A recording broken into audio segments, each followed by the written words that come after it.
Welcome to news wise, میں ہوں عارفہ نور۔ آج پروگرام میں سب سے پہلے ہم ذکر کریں گے حکومت کا آج وفاقی کابینہ کی ایک میٹنگ ہوئی اور اس کے بعد ذرائع سے یہ پتہ چلا ہے کہ جو آرمی ایکٹ میں منظوری تھی اس حوالے سے یہ اجلاس بلایا گیا اور اس کے اندر یہ جو ڈرافٹ تیار تھا اور کیبنٹ میٹنگ میں کیبنٹ کے ممبر سے شیئر کیا گیا، انہوں نے اس کو پاس کر دیا ہے۔ جو اطلاعات ہمارے سامنے اس وقت تک آئی ہیں، یہ آفیشیل نہیں ہے، وہ یہ کہہ رہی ہیں کہ آج جو ڈرافٹ ہے اس نے آرمی ایکٹ کے سیکشن 176 میں ترمیم سجیسٹ کی ہے، جس کے تحت وزیر اعظم کو یہ رائٹ دیا گیا ہے کہ وہ آرمی چیف کی جو مدت ملازمت ہے اس کے اندر توسیع کر سکتے ہیں۔ توسیع جو ہے وہ صرف 3 سال کی ہو سکتی ہے اور ان کی ایڈوائس پہ پھر پریزیڈنٹ کو ایکٹ کرنا ہوگا۔ ان سارے ایشوز پہ بات کرنے کے لیے آج ہمارے ساتھ موجود ہے سید نوید قمر، جو سینئر رہنما پاکستان پیپلز پارٹی کے اور سابق وفاقی وزیر، اور ساتھ میں ہمیں جوائن کرے جسٹس ریٹائرڈ شائخ عثمانی صاحب، جو ایک سینئر قانون دان ہیں۔ Welcome to the show gentleman. Naveed صاحب، آپ سے شروع کروں گی۔ احتجاج تو آپ لوگوں نے آبویسلی پاکستان مسلم لیگ نواز نے بھی کیا، آپ نے بھی، آج لوگوں نے بہت کیا، پر کچھ آپ کو اطلاعات ہوں گی کہ کیا ضرورت محسوس ہوئی اس کم نوٹس پہ بلانے کی؟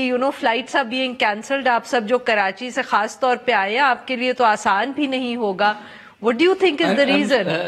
سوری عارفہ، لیکن بات ساری یہ ہے کہ یہ انکمپیٹنس کا ایک اور مثال آتی ہے۔ کوئی ضرورت نہیں تھی، یہ آپ 24 کہہ رہی ہیں، 24 بھی نہیں تھا، وہ کوئی 18 سے 20 گھنٹے کی نوٹس پہ آیا ہے۔ جب موسم اسلام آباد کا خراب ہے، فلائٹس جو ہیں وہ ٹائم پہ چل نہیں رہی ہیں، اس ماحول میں آج بلایا اور پھر کیا کیا؟ اجلاس تو چلا جو بھی چلا اور اس کے بعد ختم ہو گیا، روٹین کا اجلاس چلا۔ ہاں، یہ ضرور ہے، انڈیکیشنز یہی ہیں جیسے آپ کہہ رہی ہیں کہ آرمی ایکٹ جو ہے وہ لے کر آئیں گے، شاید فرائیڈے کو لے کر آئیں، لیکن بات یہ ہے کہ پھر فرائیڈے کو بلا لیتے بھائی، تھرسڈے کو بلا لیتے، آپ کو 24 گھنٹے کا نوٹس تو فلی تو دیتے۔ شاید ان کا خیال تھا کہ 2 گھنٹے آپ لوگ اپنا غصہ نکال لیں گے تو جمعے تک آپ میں انرجی کم ہوگی۔ I mean, I'm also just conjecturing here, sir. I don't know, I think it's incompetence. Nothing else. اور کوئی بھی کام کرنا ہوتا ہے تو صحیح طریقے سے کرنا چاہیے، وہ ہوتا نہیں ہے یہاں پہ۔ I don't know یہ کس طرح سے پورے کام چل رہے ہیں۔ بہرصورت بلا دیا، اب پتہ ہی نہیں ہے بھائی، اگر بلا دیا تو آپ ہمیں دے دیں، لے کر دیں ایکٹ، تاکہ اس پہ جو بھی ڈسکشن ہے انٹرنل ایکسٹرنل وہ سب شروع ہو جائے، وہ بھی نہیں کیا۔ وہ تو مفروضے پہ آپ ٹی وی کے ٹکٹ سے ایک لیجسلیشن بیٹھ کے کریں، یہ کوئی مناسب بات تو نہیں ہے۔ ظاہر ایک پروسیجر ہوتا ہے، وہ سارا فالو کرنا ہوتا ہے، انہوں نے لے کرنا ہوتا ہے، وہ کمیٹی پہ جائے گا، کمیٹی سے واپس آئے گا، پھر رپورٹ لے ہوگی اور رپورٹ پہ ڈسکشن ہوگا۔ دس از دا پروسیجر۔ پھر دوسرے ہاؤس میں جائے گا، وہاں بھی یہی پروسیجر ہوگا، اور اتنی کوئی انڈیو ہیسٹ کی بھی بات نہیں ہے، کیونکہ 6 مہینے ہیں، 6 مہینے ابھی اس میں۔ سر، آج کیا سیشن سے پہلے آپ لوگوں کی کوئی ملاقات ہوئی؟ نہیں، یہ آج تو بزنس ایڈوائزری، انفارچونیٹلی ہماری تو فلائٹس ڈیلیڈ تھیں، اس لیے I could not attend the business advisory, لیکن جہاں جو فیصلے ہوئے وہ یہ ہے کہ 10 دن کا سیشن ہوگا، اور یہ انڈیکیٹ کیا گیا کہ یہ شاید آ جائے۔ دے ڈنٹ سے فرائیڈے، یہ تو ہم فواد چودھری صاحب کے جو ہے شکر گزار ہیں کہ انہوں نے کہہ دیا کہ فرائیڈے کو، بٹ وہاں آپ کو انڈیکیشن ایٹ لیسٹ آپ کے کالیگز کو یہ ملا کہ شاید اسی وجہ سے کیا ہے۔ چلے، بٹ تھوڑی بہت تو کمیونیکیشن ہوئی۔ شائخ عثمانی صاحب کو بھی گفتگو میں شامل کرتے ہیں۔ شائخ عثمانی صاحب، جیسے کہ ابھی ہم بات کر رہے تھے، نوید قمر صاحب بھی کہہ رہے تھے کہ بات تو مفروضے پہ ہے کیونکہ ذرائع سے خبر سامنے آئی ہے، بٹ اس کو ابھی تک حکومت نے ڈینائی نہیں کیا، so I suppose we can move forward. آپ ہمیں بتائیں کہ یہ قانونی حیثیت کیا ہے کہ جب ایک فیصلے کے خلاف حکومت نے ریویو پٹیشن بھی دائر کی ہوئی ہے سپریم کورٹ میں، مگر اسی فیصلے کے مطابق وہ اب ایک ڈرافٹ بھی اگر پارلیمنٹ میں انٹروڈیوس کرتے ہیں تو اس کی جو لیگل انٹریکسیز ہیں یا دونوں چیزوں کا سٹیٹس ہے، یہ ہمیں ذرا سمجھائیں سر۔ دیکھیے، جب ایک کورٹ آرڈر پاس کرتی ہے تو وہ آرڈر اپنی جگہ برقرار رہتا ہے اور نافذ العمل ہوتا ہے جب تک کہ اس کو سٹے نہ کر دیا جائے یا اس کا عمل روک نہ دیا جائے۔ تو جو سپریم کورٹ نے جو فیصلہ کیا تھا پہلے پچھلے چیف جسٹس صاحب نے، وہ اپنی جگہ موجود ہے، اور جب تک کہ اس کو ختم نہ کیا جائے تب تک وہ فیصلہ موجود رہے گا. تو وہ جو گورنمنٹ ہے اس پہ یہ لازم ہے کہ وہ کوئی قانون سازی کریں تاکہ جس طرح سے انہوں نے ایفیڈیوٹ دیا تھا اور پرومس کیا تھا سپریم کورٹ میں اس طرح سے وہ عمل کریں. وہ اپنی جگہ پر ہے تو اس سے کوئی فرق نہیں پڑتا. اور جہاں تک کہ اگر یہ صحیح ہے جو آپ کہہ رہی ہیں کہ وہ سوچ رہے ہیں کہ آرمی ایکٹ میں ترمیم کر کے اس سے کچھ فائدہ اٹھا سکتے ہیں تو یہ ایک الگ چیز ہے. وہ نیشنل اسمبلی اپنی جگہ کام کرے گی اور وہ پٹیشن جو انہوں نے ریویو پٹیشن فائل کی ہے وہ اپنی جگہ پر ہے. تو ان دونوں میں کوئی کانفلکٹ نہیں ہوتا.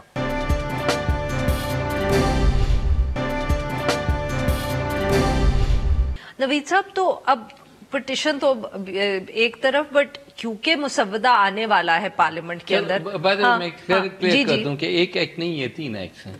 Army act, navy act and air force. جی سوری بالکل یو آر ایبسولوٹلی رائٹ تینوں کے اندر ہوگی. تو سر اب آپ کی جماعت نے اس پہ کوئی تو میٹنگ کی ہوگی, کچھ تو ڈسکس کیا ہوگا کہ آپ کا صحیح ہے یہ آپ بالکل صحیح کہتے ہیں, ساری جماعتیں کہتی ہیں کہ حکومت کی طرف سے ڈرافٹ آئے گا تو آبویسلی بٹ وہ تو ریاکشن ہوگا, بٹ کہیں نہ کہیں تو جماعت میں کوئی ڈسکشن ہوئی ہوگی کہ what do you think is the right way to go about it. یہ بات نہیں ہوتی اور یہ پریمیچورلی ہم جب تک کیا کس چیز پہ ہم رائے بنائیں وہ چیز جب تک سامنے نہیں آتی تو رائے تو اس طرح سے تو نہیں بن سکتی.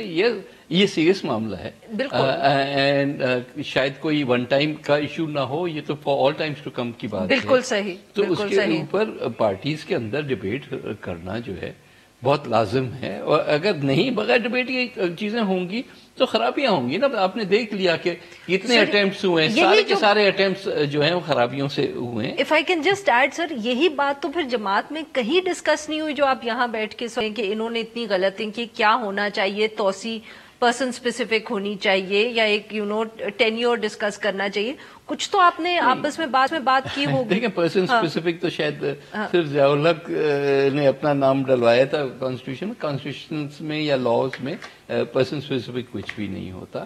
ظاہر ہے کہ it has to be a general thing.